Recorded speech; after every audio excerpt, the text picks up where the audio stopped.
Cataract classic రెటినాలకు world class treatment ఇప్పుడు మన బీరంగూడలో అమెరికన్ లేజర్ ఐ హాస్పిటల్స్.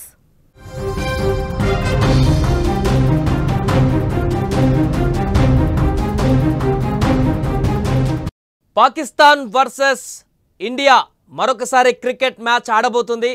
హోరాహోరీగా సాగేటువంటి ఈ సమరం ఈసారి ఉమెన్స్ జట్టు తలపడబోతుంది.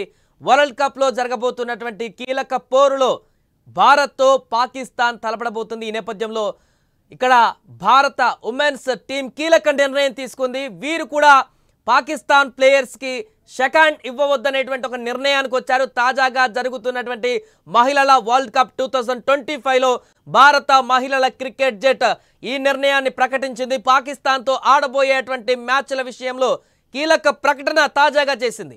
పురుషుల జట్టు అనుసరించినటువంటి విధానాన్నే హర్మన్ ప్రీత్ కౌర్ కెప్టెన్సీలోని భారత మహిళల జట్టు కూడా ఖచ్చితంగా ఫాలో కాబోతుంది. పాకిస్తాన్తో జరిగేటువంటి ఏ మ్యాచ్లోనూ పాక్ ప్లేయర్లకు షేక్ హ్యాండ్ ఇవ్వకూడదని, అలాగే ఫోటో షూట్లో కూడా పాల్గొనకూడదని బీసీసీఐ స్పష్టమైనటువంటి ఆదేశాలు జారీ చేసినట్టుగా తెలుస్తుంది. ముఖ్యంగా భారత ప్రభుత్వంతో సంప్రదించిన తర్వాతే బీసీసీఐ ఈ కీలకమైనటువంటి నిర్ణయం తీసుకున్నట్లుగా సమాచారం.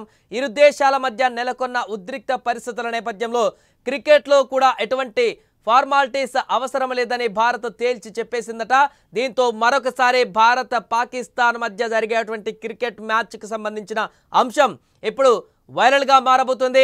ఇటీవల ఆసియా కప్లో టీమిండియా పురుషుల జట్టు పాకిస్తాన్తో 3 మ్యాచ్లు ఆడింది. 3కు 3 సార్లు పాకిస్తాన్ను దెబ్బ కొట్టింది టీమిండియా. అండ్ పాకిస్తాన్ ప్లేయర్లకు షేక్ హ్యాండ్ ఇవ్వడానికి మన ప్లేయర్లు పూర్తిగా నిరాకరించారు. దీనిపై పాకిస్తాన్ క్రికెట్ బోర్డు ఐసీసీకి ఫిర్యాదు కూడా చేసింది. కానీ భారత జట్టు మాత్రం తన నిర్ణయాన్ని మార్చుకోలేదు.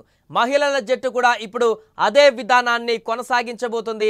అక్టోబర్ 5న భారత పాకిస్తాన్ మహిళల జట్ల మధ్య మ్యాచ్ జరగనుంది.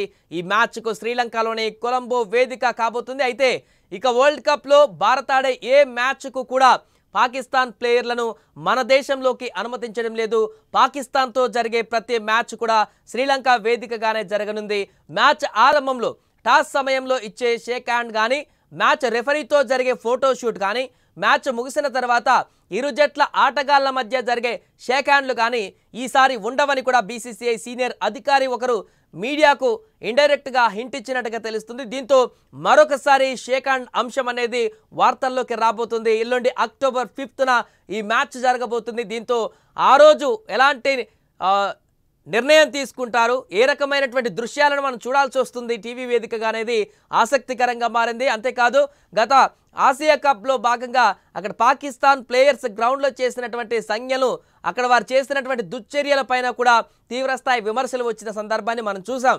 అదే టైంలో పాకిస్తాన్ మహిళల జట్టు వేరే టీంతో మ్యాచ్ ఆడుతున్న సందర్భంలో ఇక రౌఫ్ చేసినటువంటి అలాంటి సంజ్ఞలను వారు కూడా అక్కడ చేసి వారి యొక్క బుద్ధి చూపించుకున్నారు. అందుకే ఈరోజు మహిళల టీం కూడా ఇదే నిర్ణయాన్ని అనుసరించబోతుంది. పూర్తిగా వాళ్ళకు షేక్ హ్యాండ్ ఇచ్చి అసలు వాళ్లకు మనకు ఎలాంటి సంబంధం లేదనేటువంటి ఇండికేషన్ ఇస్తూ, అలాగే క్రికెట్ను కూడా గౌరవిస్తూ ఖచ్చితంగా ఆడాలి, ఆడటంతో పాటుగా వారికి మాకు ఎలాంటి సంబంధం లేదనేటువంటి హింట్ కూడా ప్రపంచానికి తెలియజేయాలనేటువంటి ఉద్దేశంతో ఇలా షేక్ హ్యాండ్ ఇవ్వకపోవడం అనేది కొనసాగుతున్నట్టుగా కనపడుతుంది. ఏదేమైనా కూడా మొన్న పురుషుల జట్టు, ఇప్పుడు నేడు మహిళల జట్టు కూడా ఇదే విధానాన్ని అనుసరించడంతో పాకిస్తాన్కి ఇప్పుడు పూర్తిగా ఎదురుదెబ్బ తగిలిందని చెప్పొచ్చు. కనీసం షేక్ హ్యాండ్ ఇవ్వడానికి కూడా వారు పనికిరారు అనేటువంటి ఒక ఇండికేషన్ని భారత్ గట్టిగా ప్రపంచ దేశాలకు చాటు చెబుతుంది. దీంతో పాకిస్తాన్ని పూర్తిగా ఇప్పటికే చీదరించుకునేటువంటి పరిస్థితికి చాలా దేశాలు తీసుకువచ్చాయి. ఇప్పుడు ఇలాంటి అంశాలు కూడా మరింతగా ప్రపంచ పటాల దేశాల్లో ఉన్నటువంటి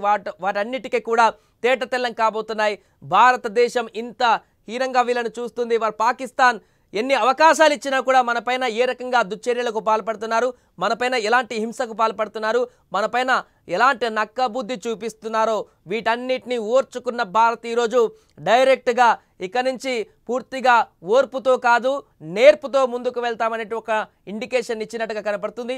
అందుకే ఈ ఉమెన్స్ టీం కూడా ఇప్పుడు అదే నిర్ణయాన్ని ఫాలో అవుతుంది. భవిష్యత్తులో కూడా ఇలానే కంటిన్యూ అయ్యేటువంటి అవకాశం కూడా కనిపిస్తుంది. దీంతో ఈ అంశం పైన ఇప్పుడు ఒక్కొక్కరు ఒక్కో రకంగా స్పందిస్తున్నారు. మీరు కన్నా ఇప్పుడు మీకు కూడా మహిళల జట్టు తీసుకున్నటువంటి ఈ నిర్ణయం పట్ల ఏమనిపిస్తుందో కామెంట్ చేయండి.